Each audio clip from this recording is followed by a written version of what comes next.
அரியும் சிவனும் ஒன்று என்பதை நிரூபிக்க அம்பாள் பார்வதி கோமதி என்னும் பெயரில் பூலோகம் வந்து தவம் இருந்த இடமே சங்கரன் கோயில். சங்கன் என்னும் நாக அரசன் சிவன் மீதும் பதுமன் என்ற அரசன் திருமால் மீதும் பக்தி கொண்டிருந்தனர். இருவருக்கும் சிவன் பெரியவரா திருமால் பெரியவரா என்ற வாதம் எழுந்தது. திருப்பு வேண்டி பார்வதியிடம் முறையிட்டனர். இருவரும் சமசக்தி கொண்டவர்களே என்பதை அவர்களுக்கு காட்ட இருவரும் இணைந்து காட்சி தரும்படி அம்பாள் தவம் இருந்தாள். அவருடன் தேவர்கள் பசுக்கள் வடிவில் வந்து வணங்கி வந்தனர். பசுவை கோ என்பர். தவக்கோலத்தில் அம்பாளின் முகம் மதி போல் பிரகாசித்தது. எனவே அவள் கோமதி எனப்பட்டாள். ஆவுடை அம்மாள் என்றும் இவளை அழைத்தனர். ஆ என்றால் பசு, பசுக்களை உடையவள் என்று பொருள். இதையடுத்து இருவரும் ஒன்றாக இணைந்து சங்கர நாராயணராக காட்சியிருந்தனர். பின்னர் அம்பிகையின் வேண்டுதலுக்காக சிவன் சங்கர லிங்கமாகவும் எழுந்தொள்ளினார். திங்கட்கிழமைகளில் கோமதி அம்பாளுக்கு மலர்பாவாடை, வெள்ளிக்கிழமையில் தங்கப்பாவாடை அணிவிப்பர். திருமண புத்திர தோஷம் உள்ளவர்கள் மாவிளக்கு ஏற்றுவர். அம்பாள் சன்னதிகளில் பீடத்திற்கு அடியில் அல்லது அம்பிகையின் பாதம் முன்பு ஸ்ரீசக்கரம் பிரதிஷ்டை செய்யப்படுவது வழக்கம்.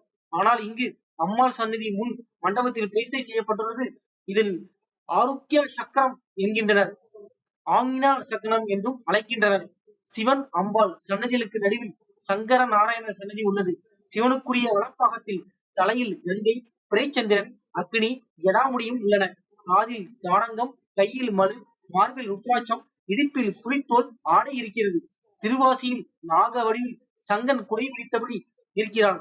திருமாலுக்குரிய இடப்பாகத்தில் நவமணி கிரீடம், காதில் மாணிக்க குண்டலம், மார்பில் துளசி மணி மற்றும் லட்சுமி மாலை, கையில் சங்கு, இடுப்பில் பீதாம்பரம் இருக்கிறது.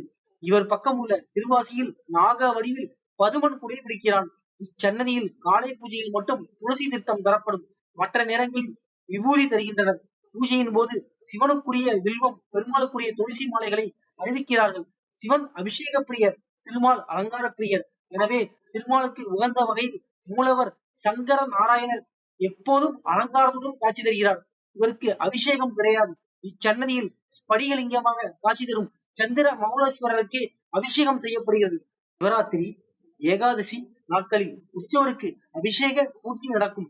ஆடி தபசு விழாவன்று மட்டும் அம்பாளுக்கு காட்சி தர இவர் வெளியே புறப்படுகிறார். மனநோய், மனக்குழப்பம் உள்ளவர்கள் இதன் மேல் அமர்ந்து அம்பிகையிடம் வேண்டிக் கொள்கிறார்கள். ஆடி தபசு விழா 12 நாட்கள் நடக்கும். அம்பாளுக்கான பிரதான விழா என்பதால் அம்பாள் மட்டுமே தேரில் எழுந்தருள்வாள். கடைசி நாளில் அம்பிகை தபசு மண்டபம் சென்று கையில் விபூதி பொய்யுடன் ஒரு கால் ஊன்றி தவம் இருப்பாள். மாலையில் சங்கர நாராயணர் இவருக்கு காட்சி தருவார். நாளை மற்றும் ஒரு யாத்திரையில் சந்திப்போம்.